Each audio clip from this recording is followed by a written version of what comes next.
What's up, model makers? It is a lovely sunny fall afternoon in September here at Rube Goldberg Enterprises.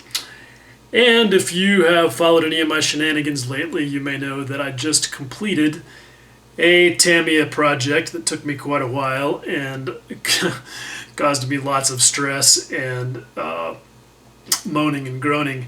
And that was their Porsche 934 Turbo RSR kit.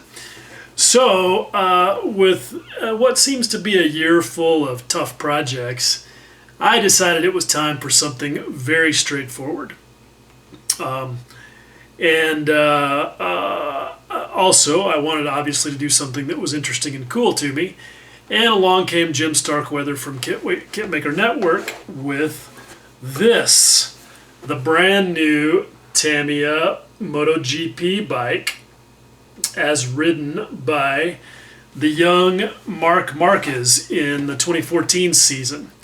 And if you don't follow MotoGP, let me just say that these machines and this kid in particular are amazing. If I can remember to, between now and the time I finish editing this video, I'll add a picture right here of just how incredible this young guy is. He's basically taken the asphalt motorcycle racing world by storm. Anyway, so I thought this would be a perfect opportunity to build my first Tamiya bike kit in a long time. The only other one I've done is their 1/6 scale Honda Monkey, which is very cool, but a totally different thing. This kit has all aspects of assembly and paintwork and glossy and no weathering, but that's what I've kind of been on that kick lately. So another attempt by me at doing something clean. Hopefully it'll turn out that way. So this will be a multi-part series where, even though I'm not going to go through the construction step by step, it'll end up being probably 3 or 4 videos that kind of follow along with the progress and make up a sort of build review. So let's get right into it. Let's take a look. Okay, first things first, let's have a look at the instruction sheet. Like with most Tamiya instruction sheets, they give you exactly what you need, no more and no less. You can see right here on the front, you've got all the paint codes, which come in pretty handy on this kit because there are actually quite a few different colors and levels of sheen that they want you to deal with. They also give you some pretty good instruction on masking the cowls, which will be pretty important later on. And then it gets right into the assembly. And as always, Tamiya does a really good job of giving you the information you need to proceed in a fashion that makes sense. There's just I've never had any reason to complain about Tamiya instruction sheets. The only thing with them is that you do have to sometimes be paying close attention to the symbols and the fine print. There's a lot of detail in there, like here, where they tell you that you need to select certain lengths of screws, and where they break down the paint codes where you've got 3 different colors on a single small part. So it's just stuff like that you maybe somebody who's new to Tamiya instructions might overlook, because it is pretty easy to miss some of those things. But Tamiya does a really good job of giving you what you need. All the call outs are there, and they do a good job of giving you good views of the parts that are big enough where you can actually tell what's going on and hopefully get things done correctly. So this is a pretty extensive instruction sheet because there are actually quite a few parts in this kit. It's not a huge number, but there is quite a bit of assembly work that has to be done, and so there's lots of steps. And you can see that here towards the end, they even give you instructions on how to mask and paint all of the external bodywork on this super bike.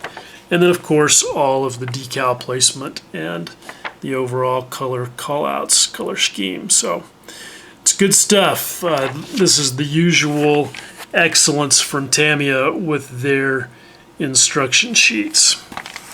Okay, so let's get right into the kit. As usual with a lot of these sort of reviews that I do, I've already got lots of parts off of the sprues because I've actually done quite a bit of assembly. But there are a few things that are still left that I can show you and give you some pretty good idea of what you're going to get. This sprue is a pretty good example of what the bodywork is like. This is one of the things that's really most impressive about this kit. You can see that it is molded nice and thin so that it's about as close to scale as you could get for something like this. And you can see that this is, I mean, these molds are super complex, but very well finished. I mean, the level of polish on these parts is exactly what you'd get even from a canopy. And they're doing that for you on these in particular because they're body shell parts. Honestly, the only issue I have with these is that they're molded in white. I think molding a model kit in white plastic is really just stupid. Anybody who's ever built a model should know that it's almost impossible to see anything important with white plastic. You know, most specifically when it comes time to do your finishing work, and you have a really hard time seeing sanding scratches or you know, areas that need to be filled, you know, any of that kind of stuff. It's just almost impossible to see on white plastic. So I really wish they would just stick to their gray stuff for that, but hey, it is what it is. This sprue also is pretty cool because this is the front forks, which you can see, and we'll come back to that in a second. And then the wheels. And you can see the level of detail that they're going to on this kit. Look at those valve stems that they've got molded into the rims. Those are really nice. You get one other white sprue, and it's mostly full of engine parts that I've already removed, as you'll see in a minute. But you also get this sprue of silver parts that gets you things like brake rotors, hand controls, you know, some various bits and pieces of the front fork assembly. Right there you get the triple crown and just some other odds and ends. But you can see, I mean, there's, you know, this is exactly what you'd expect from Tamiya. Just a really high level of crispness and resolution on these detail parts. I mean, just look at that disc rotor. That is about as good as you will ever see, and Tamiya never fails to disappoint on stuff like that. Now, there are a few clear parts, not a lot, but these super bikes do have a windshield, and you've got that right there, as well as the wheels for the track stand and the tank pads. And then you've got the main front fairing molded as its own separate piece, nicely packaged in its own plastic to protect it. And then of course you get the little baggie with your tires, the hoses, and the standard issue Tamiya Phillips screwdriver and tiny little screws. So that's all good. Now I mentioned the forks. One of the cool things that Kitmaker Network sent me for this is the Detail Up Parts Kit, which, as Jim Starkweather has noted, is sold separately. I think we can get rid of that. But these are just beautiful. As you can see, you get the lower fork legs, the stanchions, and the brake caliper mounts in plastic. But the really important part is that you get the fork tubes, the upper fork tubes themselves, turned in aluminum and anodized in the same gold color that the real things are. You also get these sleeves that are anodized in gold that slide over the lower fork tubes so that you get the look of those, as well as machined and anodized parts for the shock and a nice yellow powder coated shock spring, just like on a real Öhlins shock. So this is super cool. I practically would build this kit just for this little bag of stuff right here. I love that. Anything that's more like real motorcycle parts is always a winner with me. So let me put this stuff back in the box, and let's start taking a look at things that I've already assembled. Most of which has been engine and frame parts as well as bodywork. So let me just drag the whole pile over here, and we'll just start going through some of it. This is the basic engine casing. You can see, hopefully, again, the white plastic is no fun to look at, but you can see a really super level of detail with this thing. Let's get it right side up so that the cylinders are on top and the transmission is on the bottom. So what's going to go in here is a beautifully detailed clutch that I can show you. Again, just trying to make sure you guys can actually see this stuff. The valve covers are molded as separate pieces, and they'll go on. The big challenge here with this is going to be masking and painting, because the cylinders and the valve covers and the heads are a more of a dull cast aluminum color, sand cast aluminum, and then the engine cases themselves are going to be more of a white die cast aluminum finish. But you can see that's pretty cool. That stuff all goes together really, really well. What you've got, actually, I'll just show you in the instructions really quick so you can kind of see how that goes together. You can see that you assemble the two halves of the engine cases, and then you've got some pieces that go in between the sides of the cylinder heads, and then that piece that goes in between the two banks of cylinders. And then on the next page, they have you install the valve covers and all of that. Okay, then, and I didn't go in any particular order. I just kind of was having fun going through building all these parts. You've got the frame, which goes together beautifully. It's basically 4 parts. You've got the left and right halves, then you've got this cross member here, and then this gusset that goes here in the middle. And this is one of those things where Tamiya just does a really good job of splitting parts up that so that not only are they easy to assemble, but that you get the right look. You know, a lesser model kit manufacturer would have just split this frame right in the middle, right here.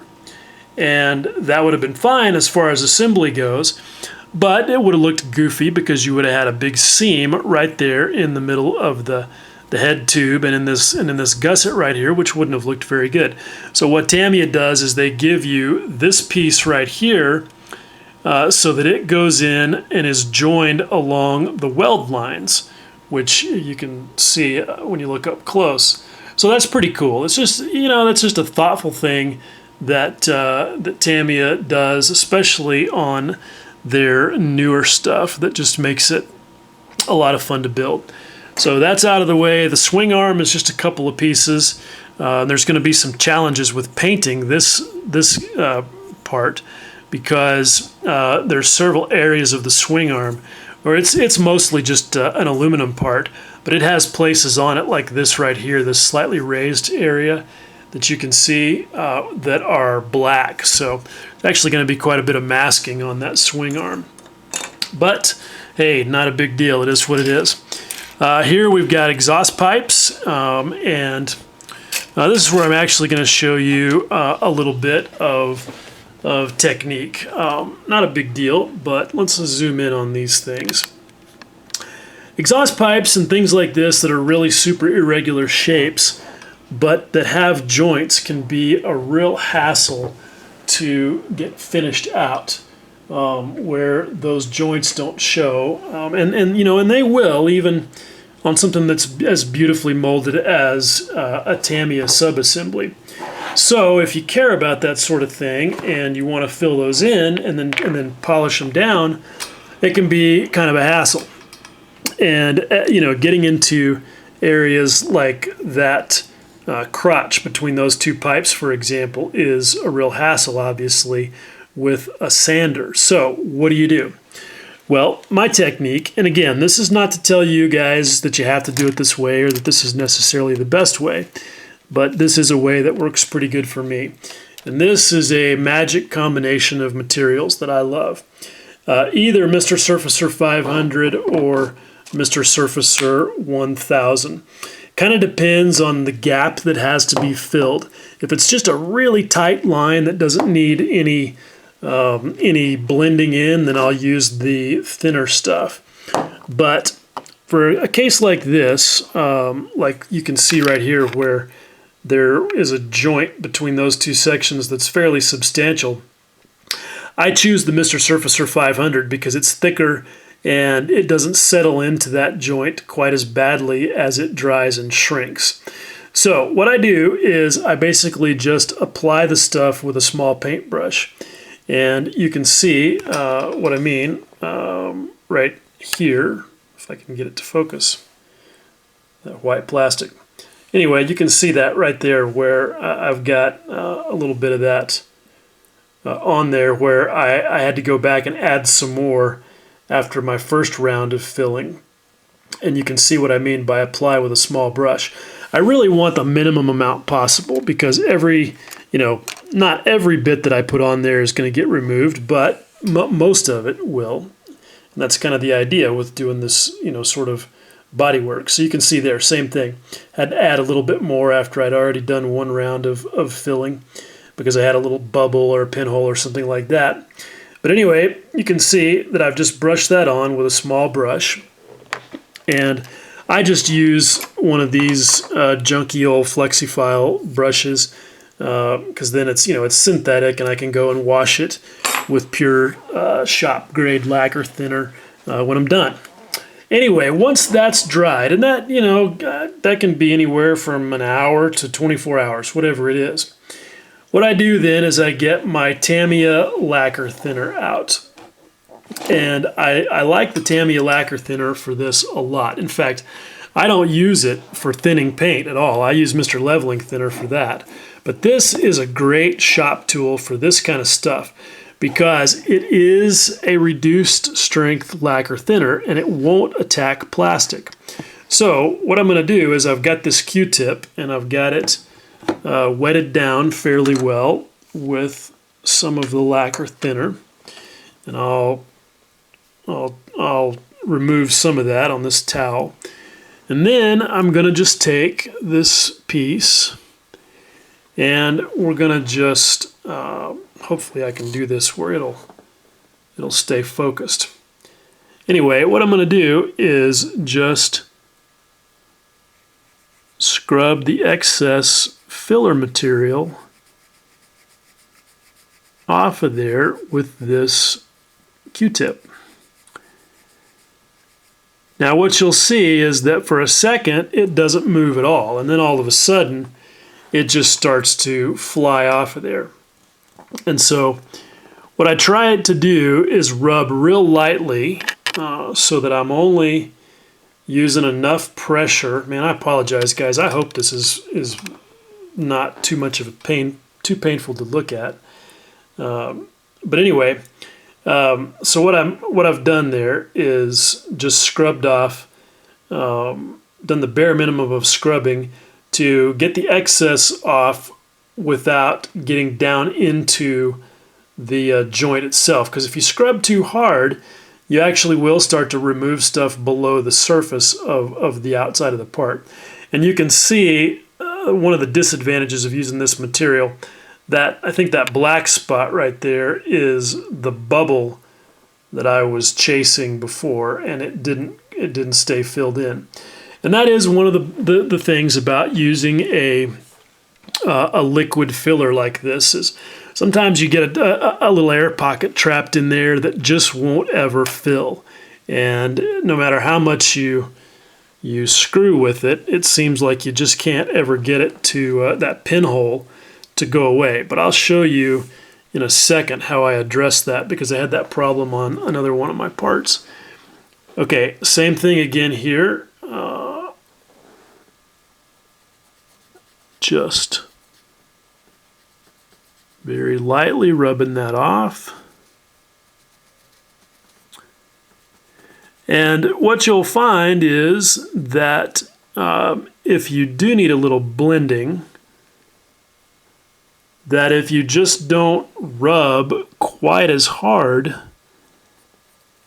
that you can kind of feather that out and leave yourself with really a pretty nice fill. Let me see if I can just finish this, and let me concentrate on it instead of trying to talk to you guys and look at it and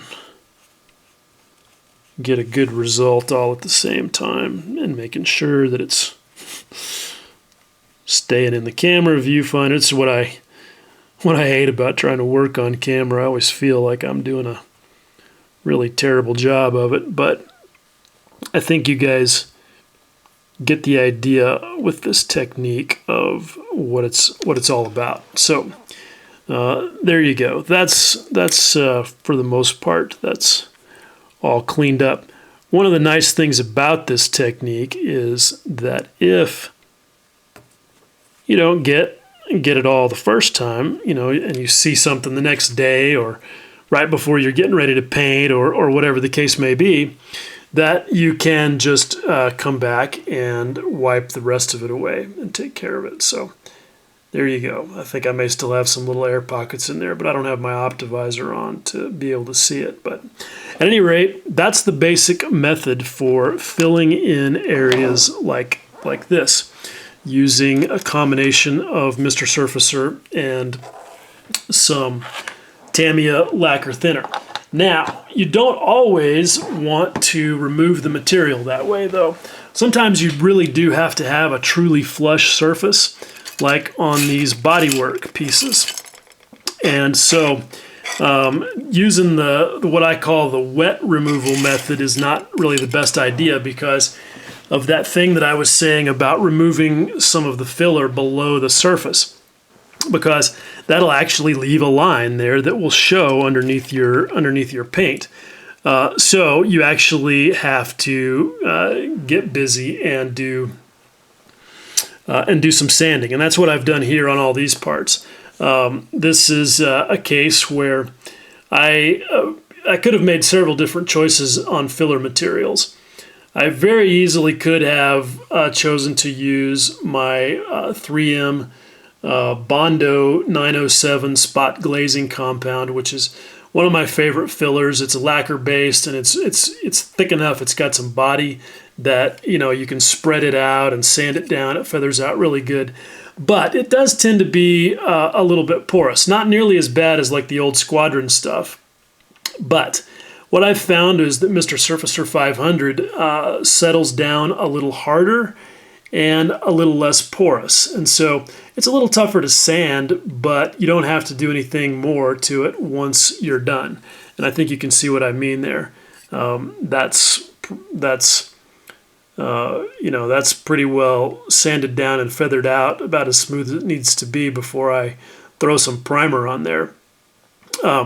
But you will notice that there's a couple of red spots there, and those are a couple of those weird air pockets that I was talking about, that no matter what I did, just would not settle down. So I came in there and I stuffed some of that 3M into those tiny little pinholes, and then sanded them down with everything else and got those taken care of.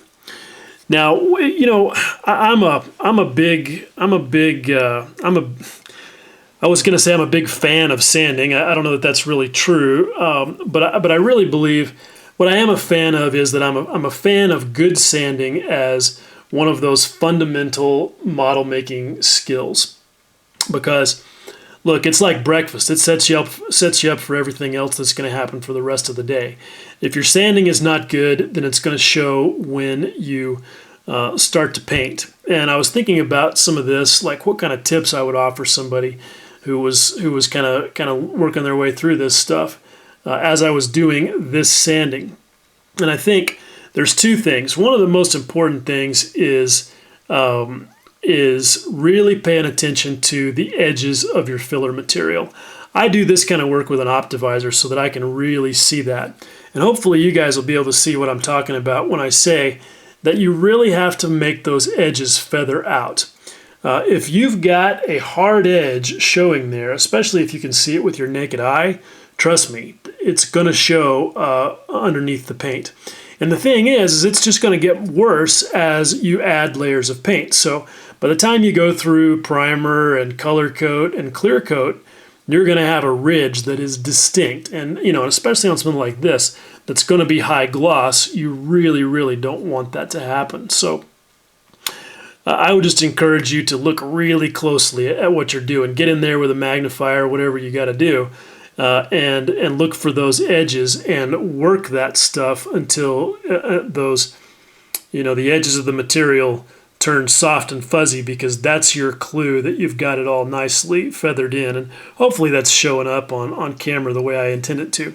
One thing that helps with that is what I consider to be one of my most powerful sanding assistants. And that is the giant window that's right here to my right, because it casts a lot of directional light that really casts shadows, even on the smallest thing. I mean, you can see how when I've got this thing held at the correct angle, you can even see that a little bit of a joint line there between the two halves of this part. And as I turn it, you can see it more or less depending on the angle. But you can see that once I get it where it's facing more into the light, now you almost can't see that joint line at all. And so if I were looking at this just in straight overhead fluorescent light that I would have, working at my bench late at night, for example, I might not even see something like that. I mean, it could be the witness line from where the mold splits.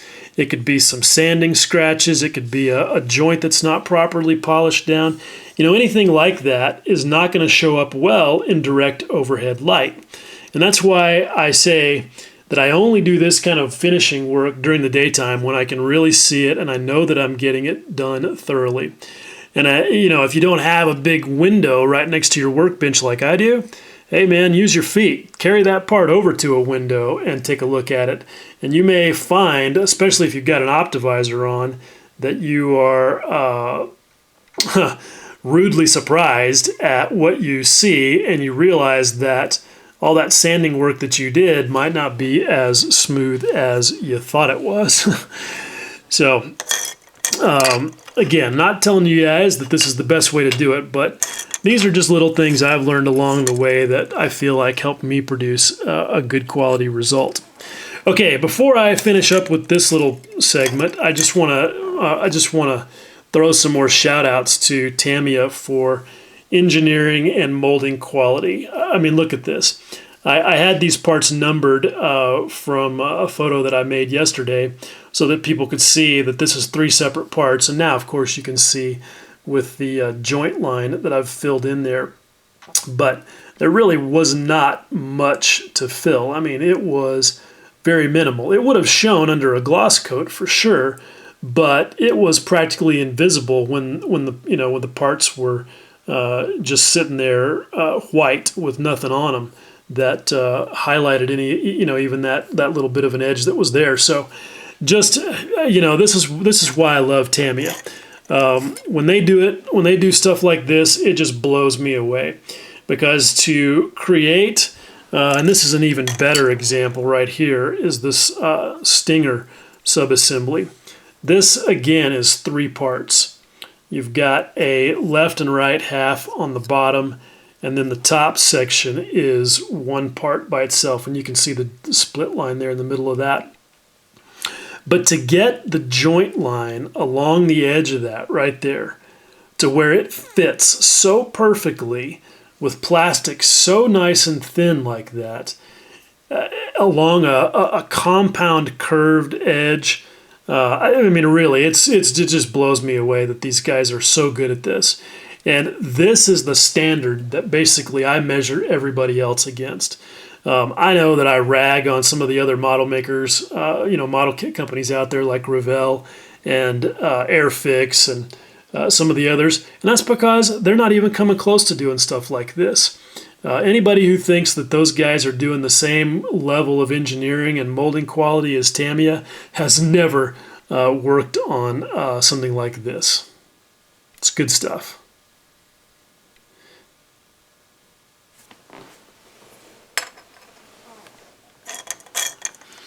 Okay, that's about it. I've got this piece here. This is the seat section, and the fun thing with this is that it doesn't require any finishing because it's going to get the seat pads assembled over the top of that joint. So that's nice. Don't have to do any body work there, but you can see how that just drops on, and then this rear butt pad fits on to just like that. And this brings up kind of a good point with this kit. I highly recommend doing a lot of test fitting so that you can really see where you need to do body work and how the paint strategy is going to play out, because it's not as intuitive as you might think. I also almost forgot to mention something else that I'm doing on some of these parts. I'm pretty ham-fisted and pretty clumsy, and I know that parts like this as a body part are going to get handled a lot. And the last thing that I want is to be, 3 or 4 steps down the road when I've got color coat on there and, I feel like I'm on the home stretch, and have a crack appear in a joint like this because I was a little too ham-fisted and, maybe squeezed it a little too hard. So for a part like this, I like to do a little bit of reinforcing where it won't be seen, just so I've got that peace of mind. And what I've done here is, this is just acrylic nail powder. It's basically the equivalent of dent supply that you've seen guys like Paul Budzik use. You just basically, put some across the area that you want to strengthen. And I'll just show it to you here real quick. I got it off of eBay, and you can get it in small containers that'll last you for a long time for just a little bit of money, and you can get it in cool colors that are easy to see for, I think I paid like maybe $5 for this. And all I do then is take some of the Bob Smith super thin cyanoacrylate glue and let it wick into where that powder is laid down, and it cures almost instantly. And now I've got a really strong part there that I don't have to worry about snapping in half because I'm so clumsy. You do have to be careful and make sure that you don't get anything in the way of any future assembly. And again, that's a good reason for test fitting. But I know that this tank cover is going to go over the top of this section right here, and there's plenty of clearance between the top of the electronics box right here and the underside of the tank cover, so that should all be pretty good. The other thing here, this is kind of cool, is the radiator sub-assembly. This is about a half a dozen parts, I think, and again, you can just see the lovely crispitude with which Tamiya molded this stuff. So anyway, so far I feel like this thing is a lot of fun, and it's pretty cool. Okay, so fast forward a couple of days and a bunch of hours of work, and you can see that I've made some progress here. The painting and assembly of the engine is all done, and I've got some paint and assembly work done on some other things too. As you can see, the frame is done. and it's been painted in the Zero Paints metallic silver that comes in the set of Zero Paints colors that I got for this project. You can see it right here. This is not a whole lot different from All Clad, but I chose to use it because it has a slightly different tone from the other aluminums that I was going to use, and hey, I paid for it, so I got it along with this great color call-out card from Zero, and it was the usual Zero Paints experience. Went down pretty well, pretty painlessly, and I think created a nice result that'll be nice and durable. No clear coat or anything necessary on that at all, and I wouldn't want that because I want it to look as much like real aluminum as possible. The radiator was painted in All Clad regular aluminum, and so that kind of gives you the opportunity to see the slight difference in hue between the two. I don't know if the camera will really pick it up. It's pretty subtle. I can see it here, but there definitely is a slight difference. So that's always good when you've got a lot of natural metal that you're trying to impersonate with paint. You can also see that I have run a wash of Tamiya black panel line wash in there to give that radiator some depth, which I think is really important. You can see the difference between the side that's done and the side that's not done. And just in case you're curious, if you can put an enamel panel line wash directly onto a lacquer finish, the answer is of course you can. You just do it, and it all works fine. There's absolutely no reason that a lacquer finish should be susceptible to any kind of damage or reaction from an enamel, at least not in my experience. So that's the way I do that. I just brush it on there straight out of the bottle, and it looks pretty good. Unfortunately, it's just sort of one of the quirks of these washes, that it looks fantastic while you're doing it. You get that nice deep black, and it's real contrasty and looks great. But as I'm sure most of you guys know, as it dries, you lose a lot of that effect, and you end up with something that's not nearly as dense. And so what you end up doing sometimes, you can do if you want it to be more dense, is just after the first layer of it dries, you can always come back and hit it again with another layer. No big deal. Washes are pretty painless and pretty friendly, and even when it's straight on top of the paint, if you get a little bit of overflow or whatever, like I did there on the top of that, it's real easy to come back later and clean it up. And whoops, you can see that I shouldn't have picked it up like that because my fingers sucked some of it out of the channels in the radiator. So we go back and fix that right away.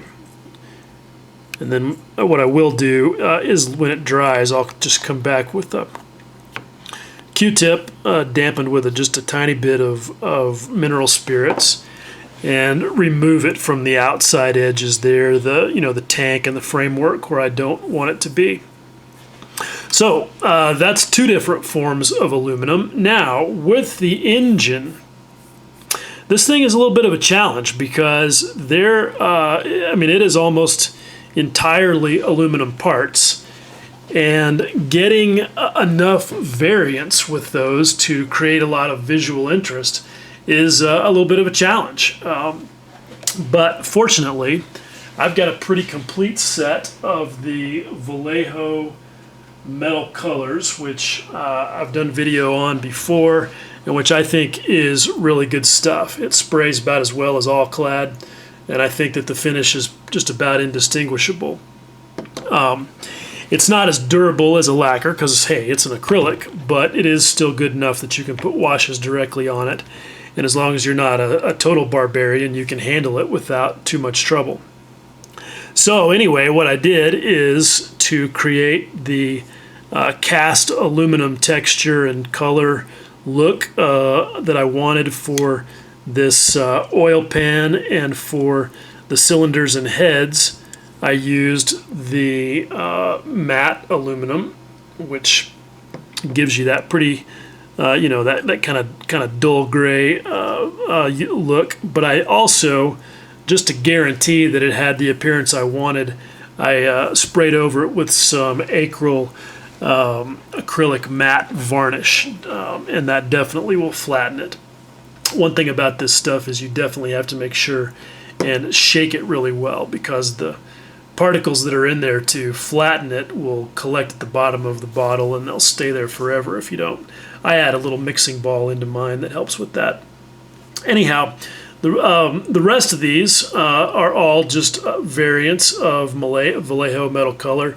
This piece right here around the clutch is anodized black in real life, so I used the Vallejo steel for that. It's white aluminum on the engine cases, regular aluminum in a couple of other places, dark aluminum on the valve covers. Again, just trying to mix it up and create some visual interest and contrast. Even though most of it is not going to be seen when everything is assembled, because so much of this motor gets hidden in the frame and underneath the airbox and the bodywork and all of that. One thing I did want to point out is that, and this is kind of one of my beefs, probably my only beef with Tamiya on this particular kit, and I've seen this on their other motorcycle kits. I really wish they would mold the cylinders and heads as separate pieces from the engine casings themselves, because that would make painting a whole lot easier. As it is, you've got to try and mask around the perimeter, the base of the cylinder, to get that color separation between the engine cases here and the cylinder itself. Now, that was made much easier this time around because I've got this new pre-cut skinny washi tape made by Aizu or however you say it. And this is really good stuff. It's basically the same as Tamiya tape, just, in a real skinny little roll. And I got this from Matt Bowl at Hobby World USA. It comes in about 6 different widths, and I got some 0.4, 0.7, 1mm, and 2mm, and it worked really well. In fact, this is the 0.7mm, and you can see that I was able to use it to mask the hose clamps right there on that part of the subassembly, and it worked out really well for that. Speaking of that little subassembly, that's probably the only part of this thing where I would say, here's a little trick you might want to pay attention to if you're building this thing to make your life easier, because as usual with Tamiya, it goes together almost by itself. But if you look here, you can see that what they want you to do is assemble those two parts of the water pump assembly and the return plumbing together before you add it to, where is it? Before you add it to the rest of the engine subassembly. What I would recommend doing is assembling the two parts of the plumbing there, and before your glue sets up, go ahead and assemble it to the engine cases, because if you don't get everything lined up perfectly right and the glue that's holding the two parts together is all hardened, then things may not fit exactly as they should on the rest of the business there. And my strategy for doing stuff like that is this is where I like to use this stuff. This is basically the same as Tamiya Extra Thin, except that it is extra thick, and so it gives you some working time. And so what I do is I use a toothpick or something very small to very carefully apply it into the areas that it needs to be, and go ahead and assemble the parts that way and give it a second to get itself stuck together. And then I can go ahead and assemble the whole thing to the other portion without it falling apart, and it works pretty good. You do have to be kind of careful with it though, because if you get any of it where it's not supposed to be, it will definitely destroy your beautiful aluminum acrylic paint. So just something to be aware of with that. Anyway, that's about the size of it, and I think that's about enough for this video segment. Oh wait, I guess I should show you, let's see here, all of the bodywork parts that required assembly and finishing are done. This is the tail section. You can see it's all buttoned up and looking pretty seamless underneath that coat, actually a couple of coats of Mr. Surfacer 1500 that I was talking about before. You can see the front fender, which is actually a left and a right half that have been glued together, and that looks pretty ship-shape. So I've got a few parts like that sitting over here that are ready to go. Here is the tank cover. That's 3 pieces, and that all looks pretty ship-shape as well. Speaking of the Mr. Surfacer 1500, I should clarify on that stuff because a couple of people have asked me, about spraying it out of the can, and I am not. I am using it out of the bottle and thinned 50-50 with Mr. Leveling Thinner into an old all-clad bottle. Yeah, no poetic justice there at all, right? And people do decant it from the spray can and use it successfully, and that's fine. I just personally hate decanting, and I just try to never do it if I don't have to. About the only thing I ever decant is hairspray. That's pretty low penalty. It's just a mess and a hassle that I really don't want to deal with, especially when I've got materials that are already available and can be mixed up from a bottle. So anyway, that's that for now. Okay, so there you go. That's my first round of work on the Tamiya 112th Repsol Honda. And I think you can see that it is indeed pretty cool.